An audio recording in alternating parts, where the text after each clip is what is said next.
لبیک یا اقصی لبیک یا اقصی لبیک یا اقصی لبیک یا اقصی.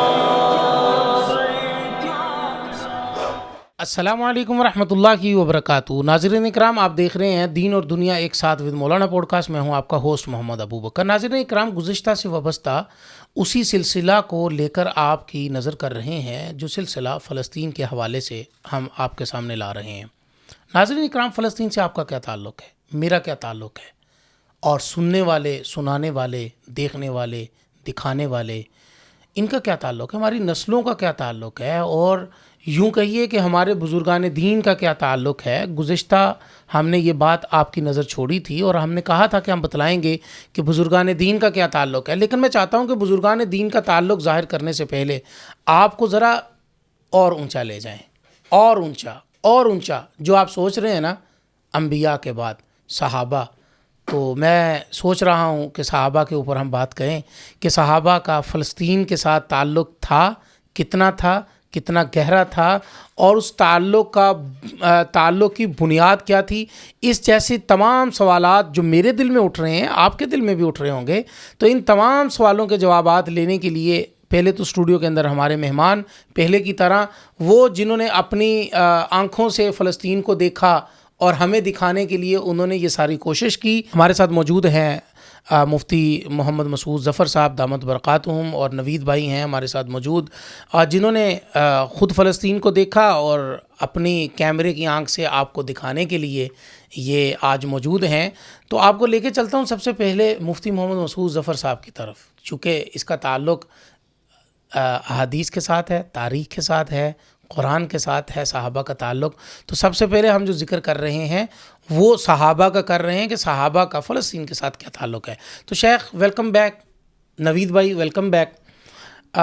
شیخ آپ کی طرف میں متوجہ ہوں، آپ مجھے بتائیے گا کہ فلسطین کے ساتھ ہم جو اپنا تعلق ظاہر کرتے ہیں تو صحابہ اور ہمارے درمیان جو پل کا کردار، حضور اور ہمارے درمیان جو پل کا کردار ادا کرنے والے صحابہ ہیں، کیا ان کا تعلق بھی فلسطین کے ساتھ ہم سے بڑھ کر ہے، یا کتنا ہے، کتنا گہرا ہے، کتنا کم ہے، کتنا زیادہ ہے؟ ذرا اس کے اوپر ذرا آپ روشنی ڈالیے. بسم اللہ الرحمن الرحیم. یہ تعلق تو ایمان کا ہے، کیا بات ہے، اسلام کا ہے اور غلبہ اسلام کا ہے. تعلق تو اس دن ہی شروع ہو گیا تھا جس دن ایک کوئی 1.5 سال کے لیے مسلمانوں نے بیت اللہ سے ہٹ کر، جی مکہ میں تو بیت اللہ کی طرف رخ کر کے نماز پڑھی گئی، اور مدینہ ہجرت کے بعد تو القدس کی طرف، بیت المقدس کی طرف منہ کر کے نماز پڑھنے کا حکم ملا. پھر جیسے جیسے اسلام بڑھتا گیا، اہل اسلام بڑھتے گئے، احکامات آتے گئے، فضائل معلوم ہوئے، تو صحابہ کے دل میں بیت المقدس کی جو محبت تھی وہ جاگ اٹھی. پھر جب غلبہ آیا تو کسی مسلمان سے کوئی چھپی ہوئی بات نہیں ہے کہ سن 17 یا 18 ہجری میں حضرت عمر رضی اللہ عنہ فاتح اور غالب بن کر جب بیت المقدس میں داخل ہوئے ہیں، جی تو یہ وہ زمین ہے جس نے عمر کے قدم کے بوسے لیے ہیں. کیا بات ہے، اور حضرت عمر رضی اللہ عنہ اسلام کی عزت کا اور فتح کا نشان بن کر اس سرزمین پر اترے. کیا بات ہے، آپ کے ساتھ آپ کے غلام حضرت اسلم شریک تھے. سبحان اللہ.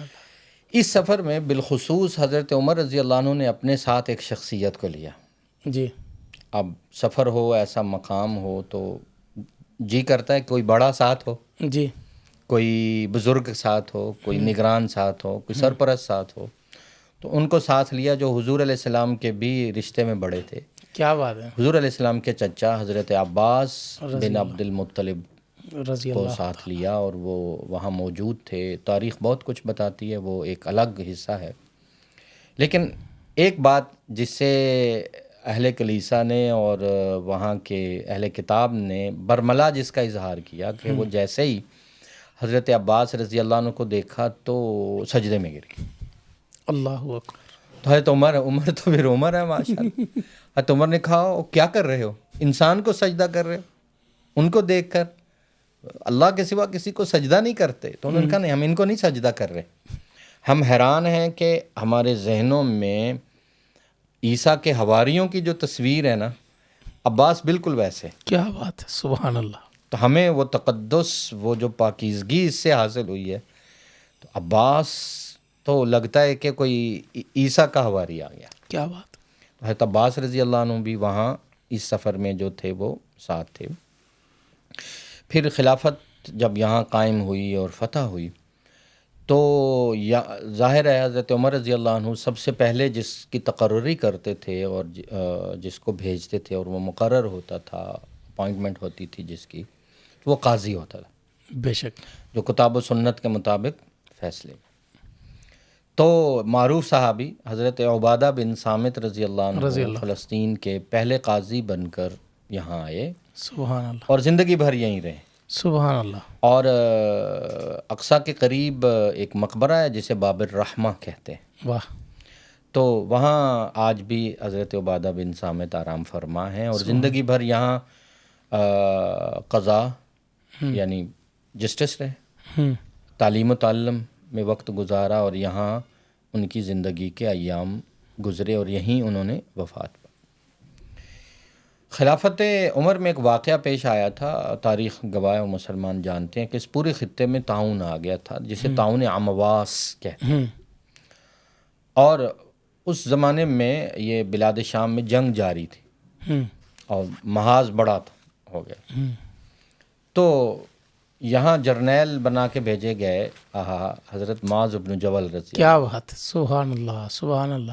وہ کیا نوجوان تھے، سبحان اللہ. اور 37 برس کی عمر میں ان کا وہاں انتقال ہو گیا، طاعون امواس میں شہید ہو گئے. تاریخ جب یہ بتاتی ہے کون معاذ بن جبل جو فقیہ ہیں، جو قاضی ہیں، جب حضور یمن بھیج رہے ہیں تو کہہ رہے ہیں بما تقضی یا معاذ کیسے فیصلے کرو گے؟ بکتاب اللہ. اس میں نہ ملے تو فبی سنتی رسولی، اس میں نہ ملے تو میں اجتہاد کروں گا، اللہ نے مجھے علم دیا ہے. سبحان اللہ. اور 19-20 سال کے ایسے عالم نوجوان تیار کر کے حضور بھیج رہے ہیں. جب یہ روانہ ہو رہے ہیں تو حضور علیہ السلام ان کو روانہ کرنے کے لیے پیدل مدینہ سے باہر تک آئے. واہ. یہاں یہ منظر ہے کہ حضرت معاذ بن جبل سوار ہیں اور حضور ساتھ ساتھ پیدل چل کے نصیحتیں کر رہے ہیں. اور یہ وہ ہستی ہیں کہ حضور علیہ السلام جب ان کو روانہ کر رہے تھے، آخری عمر کا آخری حصہ تھا، بالکل عین موڑ جب یہ یمن کی طرف روانہ ہو رہے ہیں اور آخری ملاقات ہے، سلام ہے، تو حضور نے کہا معاذ ایک بات بتاؤں، تیری میری اب ملاقات یہ آخری ملاقات. عسیٰ اللہ تلقانی بعدہ اب کے ملاقات نہیں ہے. اب تم آؤ گے، میری مسجد سے گزرو گے، میری قبر سے گزرو گے، اب حشر میں ملاقات. حشر میں ملاقات. کیا مشن پہ جان دینے والے لوگ ہیں کہ 1 سال پورا یمن میں رہے ہیں، قاضی بن کے رہے، معلم بن کے رہے، فاتح بن کے رہے، اسباب موجود تھے، سواری تھی، لیکن اپنی خواہش پر مشن کو آگے رکھا ہے. ایک بار بھی یہ نہیں کہا کہ میں جلدی سے مل رہا ہوں.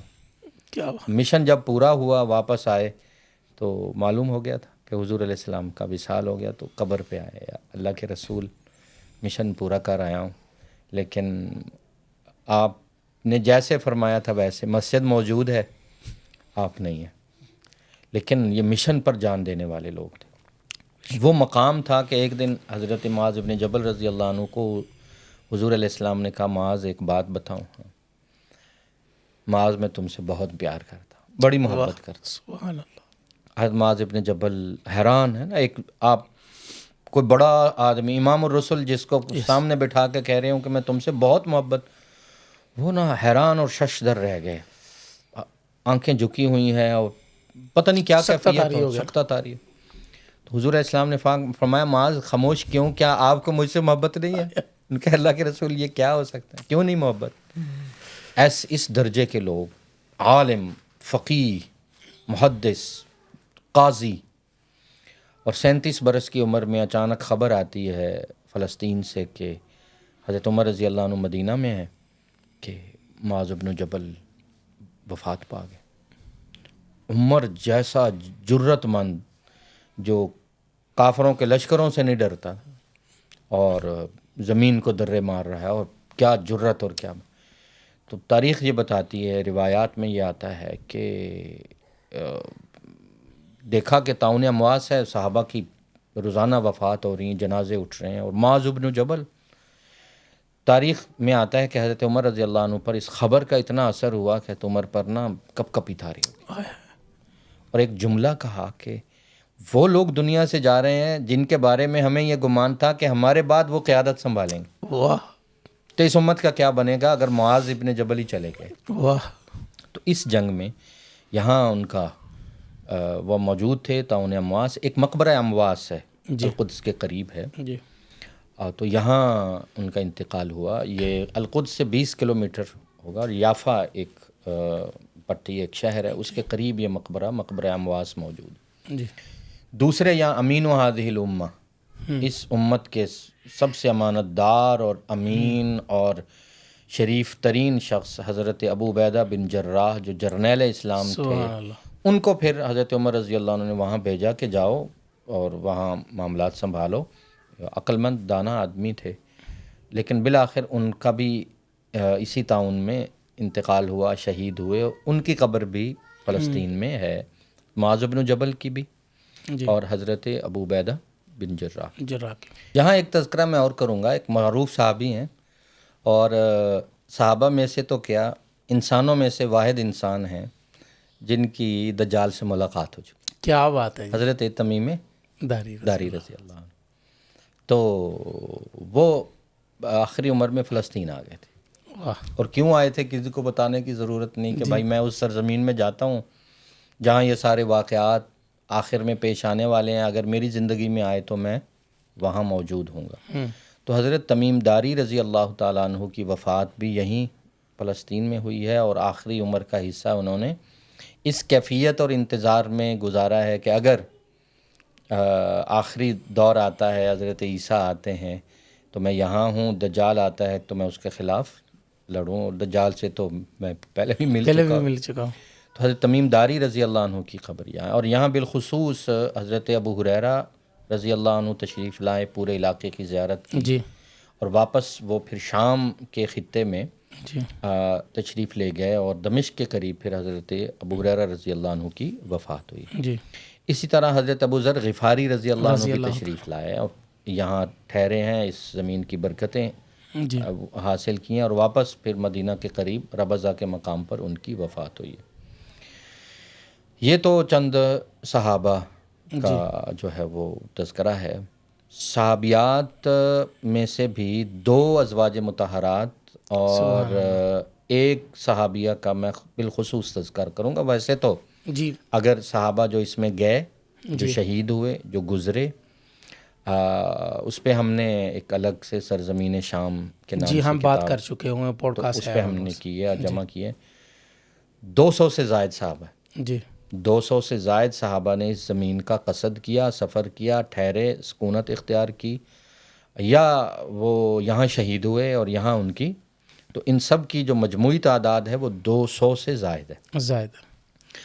صحابیات میں بلکہ ازواج مطہرات میں آئیں تو ایک مزے کی بات یہ ہے کہ حضرت میمونہ رضی اللہ عنہ زوجہ محترمہ رسول اکرم صلی اللہ علیہ وسلم کی بیوی ہیں، حرم میں شامل ہیں.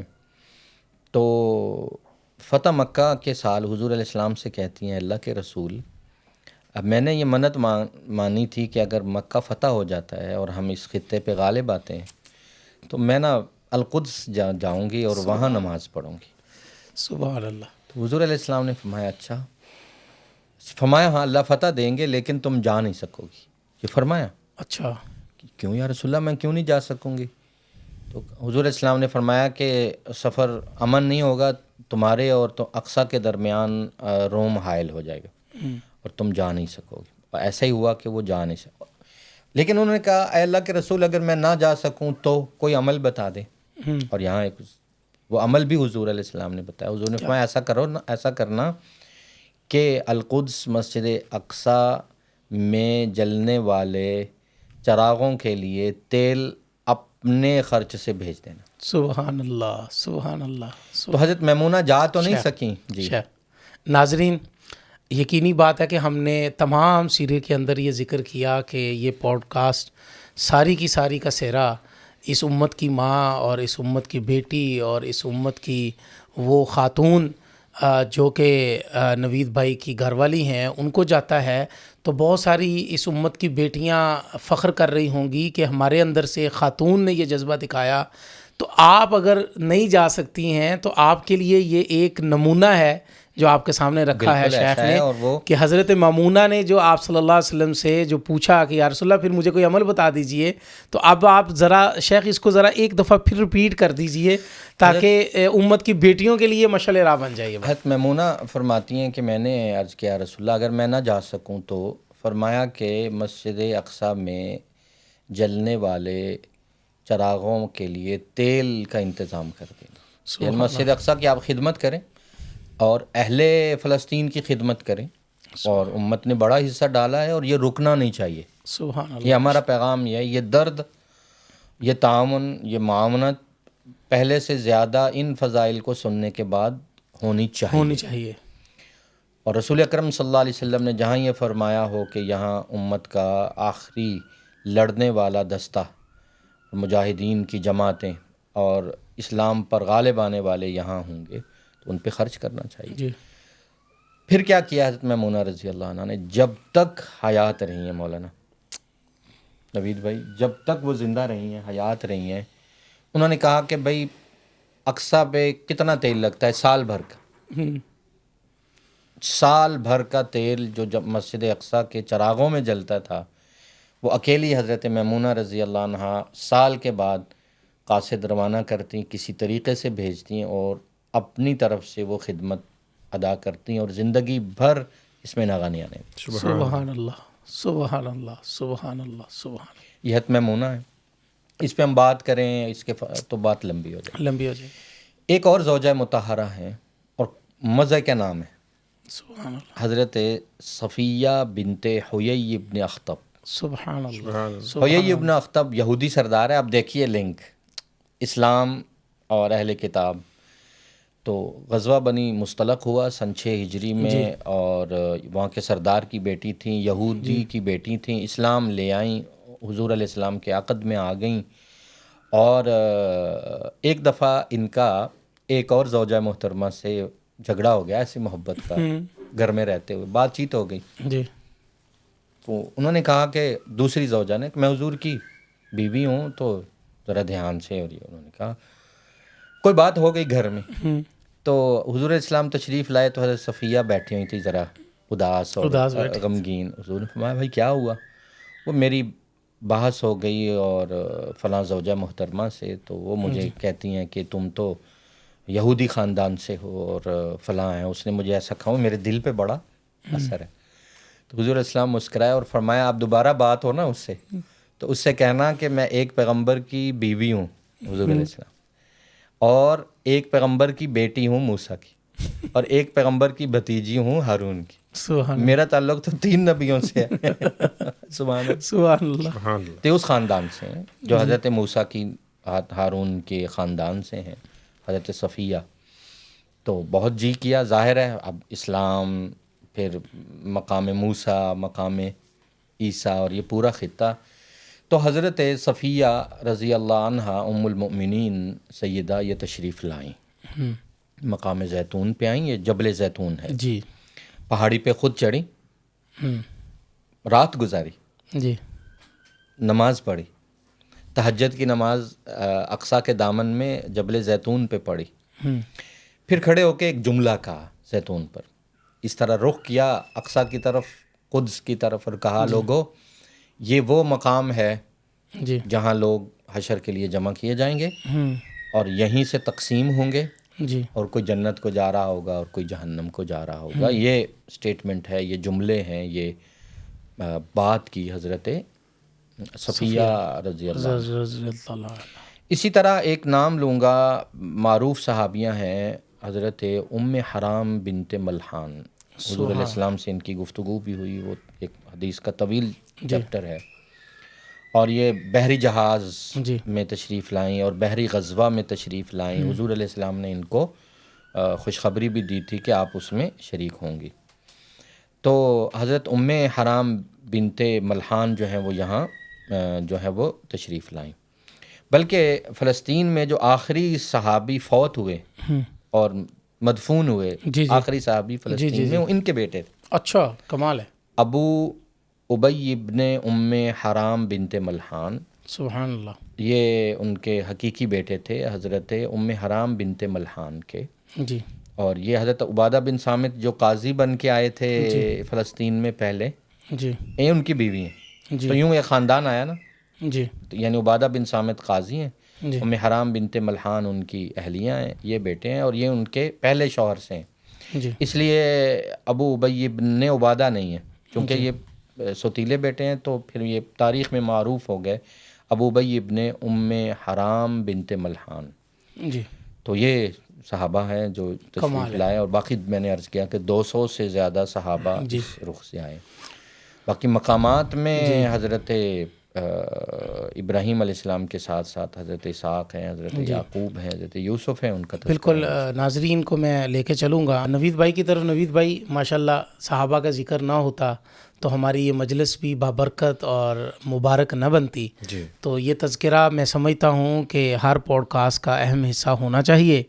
انہی کی برکت ہے کہ ہم آج دین کی گفتگو کر رہے ہیں. میں چاہوں گا کہ آپ حضرت ابراہیم خلیل اللہ علیہم الصلاۃ و تسلیمات کی قبر مبارک سے جب آپ نکلے ہیں تو پھر آپ نے ساتھ کس کی قبر پر آپ پہنچے ہیں؟ ذرا آپ یہ تذکرہ فرمائیے. جی، پہلے تو حاضری دی جد امجد، اور ساتھ ہی حضرت سارہ سلام اللہ علیہ جی ان کا مقام ہے. اس کے بعد پھر حضرت اسحاق، حضرت یعقوب، حضرت یوسف، ان کے بھی مقامات ساتھ. اچھا، یہ قریب قریب ہیں؟ جی قریب قریب، مثلا کہ ایک ہی احاطے کے اندر. ہاں جی، ایک ہی ہاتھے میں ہے. اور یہ ہیبرون ہے. ہاں جی، ہیبرون سٹی ہے. اچھا، ہیبرون سٹی ہے. بستی الخلیل، ابراہیم خلیل ابراہیم خلیل بستی ہے، اور یہ جبرون کا علاقہ ہے. وہاں سے اب نکلیں اس ان کے مقام سے تو نکلتے ہی لیفٹ سائڈ پہ ایک تقیہ ہے. جی. جگہ کا نام، جی. لائک بیٹھک، جی. ایک کوئی سرائے ہے جس کا میں نے ذکر کیا. ہاں بالکل.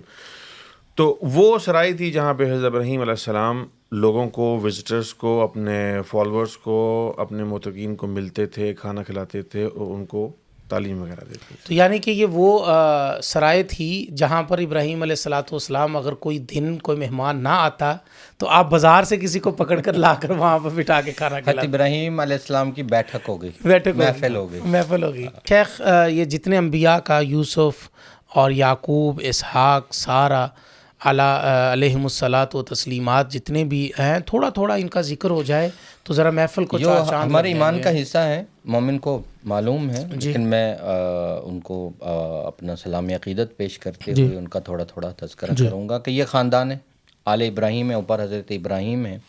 ابراہیم کے 2 بیٹے، ایک حضرت اسحاق ہیں جو شام میں یعنی فلسطین میں آ گئے. ایک حضرت اسماعیل ہیں جو عرب میں آ گئے. عرب میں حضرت اسماعیل کی اولاد پھیل گئی. حضور علیہ السلام اس شجرہ سے آئے، اور ادھر حضرت اسحاق ٹھہرے. ادھر اماں جو ہیں وہ ہاجرہ ہیں، اور ادھر اماں سارہ ہیں. اسماعیل کے ساتھ حضرت ہاجرہ ہے، اور حضرت اسحاق کے ساتھ حضرت سارہ ہیں، لہٰذا ان کا مقبرہ بھی ادھر. حضرت اسحاق ہیں کس کے بیٹے؟ حضرت ابراہیم علیہ السلام. حضرت اسحاق کے بیٹے حضرت یعقوب ہیں، اور حضرت یعقوب کے بیٹے حضرت یوسف علیہ السلام. ایک بار رسول اکرم صلی اللہ علیہ وسلم سے پوچھا گیا، یا رسول اللہ، کائنات میں کوئی ایسا شخص جو نسب کے اعتبار سے بڑا شاندار ہو؟ تو حضور نے ایک جملہ فرمایا. کیا شاندار جملہ ہے! سبحان اللہ. فرمایا، الکریم ابن الکریم ابن الکریم ابن الکریم. الکریم حضور کے جملے ہیں یہ. الکریم ابن الکریم ابن الکریم ابن الکریم. آگے یوسف ابن یعقوب ابن اسحاق ابن ابراہیم. سبحان اللہ. کہ کیا شاندار شجرہ ہے، یعنی نبی ابن خلیل اللہ. سبحان اللہ. تو یوسف پیغمبر، یعقوب پیغمبر، اسحاق پیغمبر، ابراہیم پیغمبر. تو یہ وہ خاندان ہے. حضرت اسحاق یہاں رہے اور اقصیٰ کو انتظامات انہوں نے دیکھے، تعمیر ہے، کفالت ہے، نگرانی ہے. غالباً حضرت اسحاق کی اہلیہ کی قبر بھی یہیں پر، حضرت سارہ کی جی نہیں، سارہ تو حضرت ابراہیم کی حضرت رفقہ، حضرت رفقہ جو ہیں وہ ان کی اہلیہ ہیں حضرت اسحاق کی، اور یہ حضرت یوسف کی دادی دادی ہے. حضرت اسحاق کے نام سے پھر منسوب ہیں یہود بھی، اور ان کو بنو اسحاق کہا جاتا ہے. جی یعقوب علیہ السلام ان کے بیٹے تھے اور ان کی زندگی ادھر گزری. سورہ یوسف پڑھ لیں تو سارا منظر کھل جاتا ہے. سبحان اللہ. فلسطین کی ایک ذیلی بستی تھی جس کا نام کنعان تھا، جس میں حضرت یعقوب رہتے تھے، 12 بیٹے تھے، ان میں یوسف ہیں اور پھر سورہ یوسف ہے. بے شک. تو معاملہ تو کھل جانا چاہیے. یہیں رہے، یہیں پلے بڑے حضرت یوسف بھی، اور یہیں وہ کہیں واقعہ پیش آیا جی جہاں کنویں میں جی ڈالا گیا حضرت یوسف علیہ السلام کو، یہیں سے مصر پہنچے. جی. تو حضرت یعقوب کا چونکہ نام جو ان کے ماخذ میں آتا ہے وہ اسرائیل ہے، اچھا، اس لحاظ سے انہیں بنی اسرائیل کہا جاتا ہے. تو اولاد ابراہیم بھی ہیں، بنو اسحاق بھی ہیں، اور بنی اسرائیل بھی. جی. اور حضرت اسرائیل یعنی حضرت یعقوب علیہ السلام کے بڑے بیٹے کا نام یہودا، یہودا. اس کی نسل سے چونکہ یہ سارے آئے تو یہودی بھی اسی سے ہیں. جی تو پہلی کتاب انہیں ملی تو اہل کتاب بھی اسی نسبت سے. تو آل ابراہیم، بنو اسحاق، بنی اسرائیل، یہودی اور اہل کتاب، یہ وہ ساری نسبتیں ہیں جو کوئی مذہبی ہیں، کوئی قومی ہیں، کوئی دادا کی حیثیت سے ہیں، کوئی باپ کی حیثیت سے ہیں، خاندانی اور نسبی. جی. تو یہ ان کا ہے. جی. حضرت یعقوب کا زمانہ یہیں گزرا، فراق کے دن یہیں گزارے، صبر جمیل کے دن یہیں گزارے اللہ سے. اور حضرت یعقوب علیہ السلام جو روئے ہیں یوسف کے لیے وہ اسی سرزمین سے متعلق. تو پھر یہ جو قافلہ گیا تھا، انی لاجد ریح یوسف، مجھے یوسف کی خوشبو آ رہی ہے، تو مصر گئے. لیکن اپنی عمر کے آخری حصے میں حضرت یعقوب علیہ السلام واپس آ گئے جب بہت ضعیف ہو گئے. کچھ عرصہ یعنی کہ مصر رہے، کچھ عرصہ رہے، اپنے بیٹے حضرت یوسف کے پاس گئے، لیکن وفات کے قریب واپس آ گئے. جی. تو حضرت یعقوب علیہ السلام کی وفات یہیں الخلیل میں ہوئی اور یہیں مدفون ہوئی. جی. اور یوسف علیہ السلام سے کون واقف نہیں، کون واقف نہیں. اور وہ جو پیکر حسن و جمال تھے، جن کی رسول اکرم صلی اللہ علیہ وسلم سے ملاقات ہوئی شب معراج، اور سورہ یوسف جن پر ہے، اور جو خوابوں کی تعبیر کے ماہر تھے، جو اللہ کے پیغمبر تھے، جو صدق و صفا کے پیکر تھے، اور جن کو اللہ نے دنیاوی طور پر بھی ان کو عزیز مصر بنایا اور وزیر خزانہ بنایا اور علم سے نوازا، وہ یوسف. اور جن کے پیچھے جو ہے وہ خواتین مصر نے انگلیاں کاٹ لی تھی. تو حضرت یوسف علیہ السلام کی زندگی یعنی بچپن تو شیخ 2 باتیں یہاں سے پوچھنی ہیں. ایک تو بات میں کر دیتا ہوں، دوسری کا آپ تذکرہ فرما دیں. ایک تو یہ بات آپ نے فرمایا نا کہ انگلیاں کاٹ دی ہیں، تو حضرت اما عائشہ چونکہ آپ صلی اللہ علیہ وسلم سے بہت محبت فرماتی تھی، تو وہ کہا کرتی تھی کہ یوسف علیہ السلام کے حسن کو دیکھ کر تو مصر کی عورتوں نے انگلیاں کاٹ لی تھی، اگر وہ میرے محمد کا حسن دیکھ لیتی تو کلیجے بھی نکال دیتی. نہیں، ایک اور جملہ ہے. جی. انہوں نے کہا کہ مصر کی عورتوں نے انگلیاں کاٹی ہیں، یہاں مردان عرب نے اپنی گردنیں کٹوائیں. واہ، وہاں عورتیں تھیں، یہاں مردان عرب. سبحان اللہ، سبحان اللہ. تو دوسرا وہ آپ ذرا فرمائیں کہ عمومی طور پر خواتین اس قصے سے بہت زیادہ منسلک ہیں، اور خواتین کے ہاں عموماً ہماری جو شیخ فانی خواتین ہیں تو شیخ فانی خواتین اکثر یہ قصہ بوڑھی یعنی ہاں جی بوڑھی خواتین یہ قصہ سناتی ہیں، تو سناتے سناتے وہ کہتی ہیں کہ زلیخا جس نے حضرت یوسف علیہ السلام کو اپنی طرف مائل کرنے کی کوشش کی، جو عزیز مصر کی بیوی تھی، تو وہ بعد میں اس کو جو ہے نا وہ اللہ نے دوبارہ جوانی دی، دوبارہ حضرت یوسف سے شادی ہوئی، تو دوبارہ وہ کیا سلسلہ ہے، یہ تاریخ کیا ہے؟ زیب داستان ہے اور کچھ نہیں. قرآن میں تذکرہ نہیں، احادیث میں تذکرہ نہیں، آثار میں نہیں ہے، مستند تاریخ میں نہیں ہے، زیب داستان ہے. اور بالخصوص یہ کم بختی جب ہوئی کہ اس پر فلمیں آنا شروع ہو گئیں، جس میں انبیاء کے بھی اور حضرت یعقوب بنائے گئے، یوسف بنائے گئے. کس کی جرت؟ میں سب سے پہلے دی میسج فلم سے ابتدا اس طرح جب ہوا تو وہ پھر گڈمڈ ہو گئی تاریخ. اس میں دکھایا گیا ہے کہ زلیخا کی جوانی واپس آئی اور یہ وہ اور فلاں.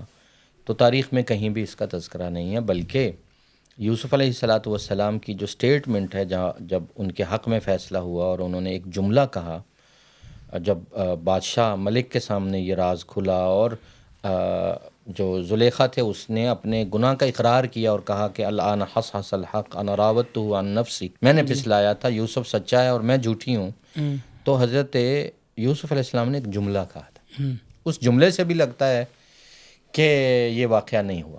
وہ جملہ یہ ہے کہ دیکھیے میں نے یہ کیس ری اوپن کیوں کروایا ہے سالوں بعد، وجہ یہ ہے کہ میں یہ بتانا چاہتا ہوں اپنے مالک کو، مالک سے مراد مجھے خریدنے والا، عزت دینے والا، عزیز مصر، کہ ذالک لیعلم انی لم اخنہ بالغیب، میں نے اس کی پیٹھ پیچھے اس کی امانت میں خیانت نہیں کی، پیغمبر خائن نہیں ہوتا، ایک بات۔ دوسری بات زلیخا کو بتانا چاہتا ہوں، ان اللہ لا یہدی کید الخائنین، بڑا زور لگایا تو نے، خائنین کی جو خیانت کرنے والے جو ہیں، اپنے شوہر کی بھی خیانت کر رہی تھی، اللہ سے بھی خیانت کر رہی تھی، تو جو دھوکہ اور فریب دینے والے ہیں نا، ان کی سازشیں مکر کبھی کامیاب نہیں ہوتے، یہ اس کو بھی بتانا۔ تو یہ ہو نہیں سکتا کہ جس کو حضرت یوسف کہہ رہے ہیں کہ یہ خائنہ عورت ہے اور یہ مکر و فریب والی ہے، وہ کل کو پیغمبر کی بیوی بن کے اس کے حرم میں آئے، ایک خیانت کرنے والی، یہ ممکن نہیں۔ کیوں؟ الخبیثات للخبیثین والخبیثون والطیبون للطیبین، الطیبات للطیبین والطیبون للطیبات، تو ایسا نہیں، زیب داستان ہے، لوگوں نے جی کمال ہے۔ اچھا نوید بھائی آپ کی طرف آتے ہیں، تو آپ نے ان زیارات اور آپ نے وہ سرائے کا تذکرہ کیا، تو پھر آپ نے یہ ایک دن کے اندر سارا اس کو جو ہے نا وہ زیارات کی، اور اس کے بعد آپ کا کہاں کا مقام ہے؟ جی جہاں ایکچولی یہ تھا کہ وہ ایک نارمل وزٹ کی جگہ ہے نہیں، اچھا سیکیورٹی پرپسز کی وجہ سے، جو کانفلکٹ ہے اسرائیل فلسطین کا، اس میں تو ڈر تھا، خدشہ تھا کسی بھی دن وہ بین ہو جائے، کوئی وزٹرز آئے میں باہر چلے جائیں، یہ کسی بھی، تو لالچ تھا، تما تھی کہ میں میکسیمم جگہ کو کور کروں، اس لیے پھر میرا سفر ہی رہا ہے۔ میں حالانکہ اس سعادت سے محروم رہا کہ جتنے دن میں رہا مسجد اقصیٰ میں میری حاضری بہت کم رہی، لیکن میرا جو مین مقصد تھا وہ ان جگہوں کو۔ چلے آج آپ یہ بتا ہی دیں کہ آپ کا کتنے دن کا وہاں کے سفر رہا؟ 5 دن کا تھا، اور ان 5 دن کے اندر ماشاءاللہ آپ نے کیونکہ وہ دور دور ہیں یہ، 5 دن کے اندر آپ نے ہمارے سامنے وہ داستانیں کھول دی ہیں۔ اصل میں میرا خیال ہے آپ اترے چونکہ اسرائیل میں تھے، آپ کی رہائش اسرائیل میں، جی روزانہ اسرائیل سے یہ بڑی فلسطین آنا، جی جی جی اور سیکیورٹی کے مرحلوں سے گزرنا، کبھی بیت اللہ جانا، کبھی مقامات اور وہ میں جانا، بالکل یہ چیزیں میٹر کرتی ہیں کہ وہ ایک 5 دن کے اندر آپ کیا کیا دکھا سکتے ہیں۔ ہاں دوسری یہ کہ جتنی آپ کی عقیدت ہوتی ہے جی کسی بھی جگہ سے، کسی بھی مقام سے، یا اپنی محبت کے تحت آپ کو اتنی ہی جلدی ہوتی ہے کہ میں میکسیمم جگہوں کو کور کروں نا، کیونکہ یہ شاید موقع زندگی میں دوبارہ نہ ملے، اور اس کو اویل کروں اپنے لیے جی، اور تمام اپنے ویورز کے لیے، اسپیشلی پاکستانی اپنے بہن بھائیوں کے لیے ایک انفارمیٹیو یہ ایک بایوگرافی ہے، جی یہ ایک ٹور ہے۔ 2 مقاصد تھے، ایک تو یہ کہ ان شاعر اللہ کو دیکھنا، جی یہ سائنز ہیں، قرآن میں ان کا ذکر ہے، جی تو قرآن میں اگر ذکر ہے تو یہ انڈیکیشن ہے، سائن ہے، آیت ہے، جی انہی آیات کی بیس پہ کہا گیا کہ ان کو تبلیغ کیجیے، جی ان کو یہ سب بتائیے، ادروائز یہ تو ایک ہسٹری ہے، جی تو ہسٹری کا مطلب دعوت سے کیا تعلق تھا، لیکن اس لیے کہ واسطہ یہودیوں سے تھا، واسطہ کرسچن سے تھا، اور واسطہ مشرکین سے تھا، اور ان چیزوں کو باور کرانے کے لیے کہ یہ ہسٹری میں اس سے اس طرح ریوائز ہوا ہے، کمال ہے۔ تو یہ حجت ہو، یہودیوں پہ حجت ہو، کرسچنس پہ حجت ہو، کہ آپ کو پتہ ہے، پھر یہی کہنا پڑا اللہ تعالیٰ کو کہ یہ آپ کو ایسے پہچانتے ہیں جیسے اپنے بیٹوں کو پہچانتے ہیں، جی کہیں کہ آپ کی بات سمجھ آ گئی، ان کو جی آپ کی بات سمجھ آ گئی ہے۔ جی تو ایک تو یہ وجہ تھی کہ اس وزٹ کا عقیدت تھی، برسوں سے سن رہے تھے نام ان کے، مقامات اللہ کی نظر میں کتنے ہیں، انبیاء کے، اور مسجد کی قدر و قیمت بیت المقدس کی. جی اور اس میں یہ جو آپ دیکھ رہے ہوں گے کہ ممبر ہے جی ابراہیم خلیل میں, جس کے پاس میں کھڑا ہوں, اور ساتھ میں اس کی ایک پلیٹ بھی لکھی, اس پہ لکھا ہوا ہے میرے رول ماڈل ہیں صلاح الدین ایوبی رحمۃ اللہ علیہ. یہ ممبر اور ایک ممبر انہوں نے بنوایا تھا مسجد اقصیٰ کے لیے. جی یہ دونوں ممبر وہ لے کے آتے تھے ہر مارکے پہ. صحیح. جب اس نیت سے مارکا لے کے آتے تھے کہ میں نے حملہ کرنا ہے اس کو آزاد کرنے کے لیے, وہ 14 تھے, وہ 16 تھے کم و بیش, تو یہ ہر دفعہ ساتھ ہوتے تھے, یعنی کہ وہ تیار ہو کے آتے تھے. تو جو ممبر تھا مسجد اقصیٰ میں وہ تو کسی سیاح نے آ کے اس کو جلا دیا تھا, لیکن یہ ممبر ابھی بھی وہاں پہ. یہ وہی ممبر ہے جو سلطان صلاح الدین ایوبی رحمۃ اللہ علیہ نے بنوایا, اور آج بھی وہ اسی حالت میں. جی ماشاء اللہ. تو اب پھر یہاں سے آپ اگلے دن کا جو آپ کا سفر ہے وہ مسجد اقصیٰ کا ہے خصوصی طور پر. ہاں, مسجد اقصیٰ واپس یروشلم میں جو چیزیں تھیں ان کو کور کرنا تھا, اور ساتھ میں حضرت موسیٰ علیہ السلام کا مقام. جی جی جی جی. یہ ڈیڈ سی ہے, جی بحر مردار, جی. یہ بالکل اس کے 2-3 کلومیٹر کے فاصلے پہ ہے. یہ ایک کارنر پہ ہے, ابراہیم خلیل اور کارنر پہ ہے. جی جی جی. تو یہ ڈسٹینس بہت لمبے تھے, اور وہاں پہ ہے سنگل ٹریک. جی وہ تو 2-3 ٹریک ہے نہیں ہے, تو بڑی دیر لگتی تھی جی جی. پہنچنے میں. تو شیخ ان مقامات میں چونکہ یوسف علیہ السلام کا بھی ہے, تو یوسف علیہ السلام پہ بات ہو رہی تھی, تو آخر میں یہی ہے کہ یوسف علیہ السلام بھی اپنی عمر کے آخری حصے میں جی مصر چھوڑ کر, جی وہ بھی اپنے والد حضرت یعقوب علیہ السلام کی طرح اپنے آبائی گھر آ گئے, اپنے آبائی گھر اس سرزمین مقدس میں بادشاہت چھوڑ کر, ہر چیز چھوڑ کر تشریف لے آئے تھے, اور یہیں حضرت یوسف علیہ السلام کا بھی انتقال ہوا. بعض روایات یہ بھی کہتی ہیں کہ انتقال حضرت یوسف علیہ السلام کا مصر میں ہوا ہے, اور ان کی وصیت کے مطابق ان کو تدفین کے لیے جی لایا گیا ہے فلسطین میں. بعض تاریخی روایات یہ بھی بتاتی ہیں. تو بہرحال حضرت یوسف علیہ السلام کا مقبرہ بھی ادھر ہے, حضرت یعقوب علیہ السلام کا ہے, حضرت اسحاق تو کا ہے. ایک تذکرہ تھوڑا سا حضرت موسیٰ علیہ السلام کا بھی ہو جائے, چونکہ آپ کا وہاں پر بھی جانا ہوا ہے موسیٰ علیہ جی, ان کا تو السلام. لنک ہے بنی اسرائیل سے. جی جی جی. تو ان کا لنک ہے, تو لازمی بات ہے کہ ان کا تھوڑا سا تذکرہ ہو جائے. پھر جو انہوں نے ویوز وہاں کے کیپچر کیے ہیں وہ اپنی عوام کی نظر ہم کر رہے ہیں, تو آپ ذرا اس کے اوپر تھوڑا سا روشنی ڈال موسیٰ علیہ دیجیے. السلام تو بنی اسرائیل کے ایک پیغمبر جس سے بنی اسرائیل کو عروج ملا. جی بلکہ میں یوں کہوں گا کہ اس دھرتی پر جی پہلے وہ پیغمبر ہیں جن پر باقاعدہ پراپر ایک کتاب شریعت کی صورت میں اتری, تورات, وہ پہلے پیغمبر.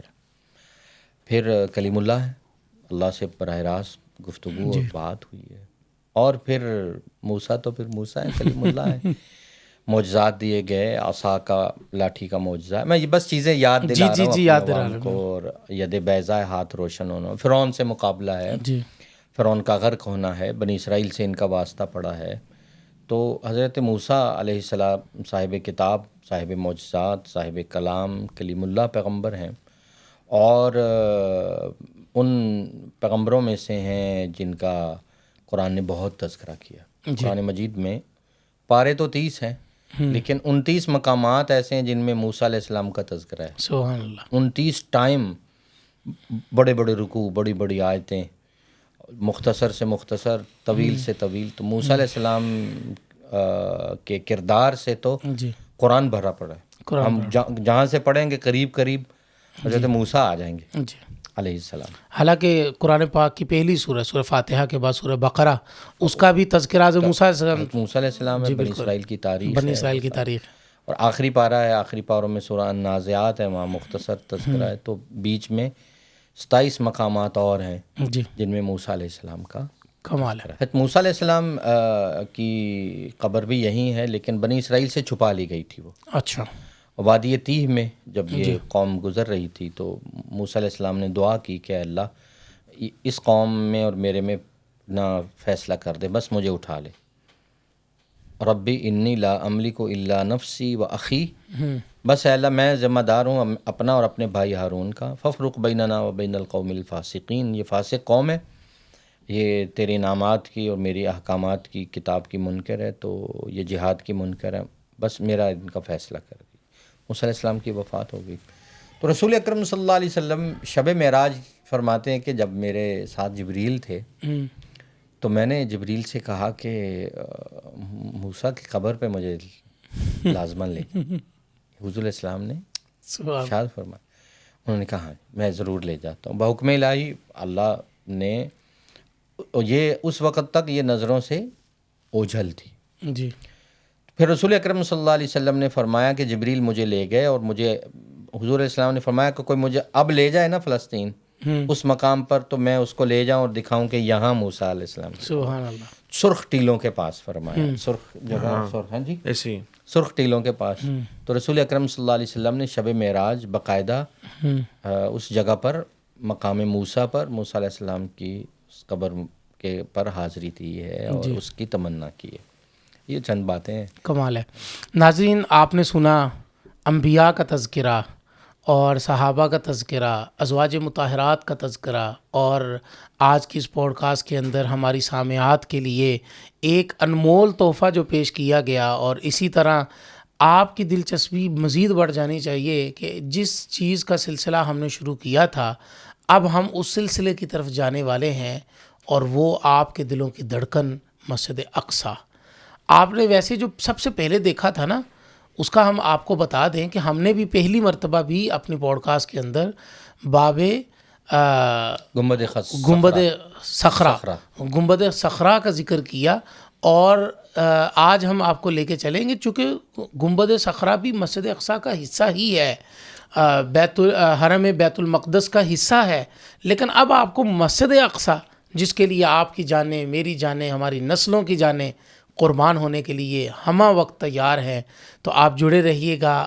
اگلا جو ایپیسوڈ ہے اس کے اندر انشاءاللہ العزیز آپ کے لیے پوری کی پوری مسجد اقصیٰ اور مسجد اقصیٰ کے ساتھ جڑی ہوئی ہماری محبت اور ہماری تاریخ اور ہمارے جذبات اور ہماری جستجو، لگن، یہ ساری کی ساری چیزیں انشاءاللہ العزیز ایکسپلور کریں گے۔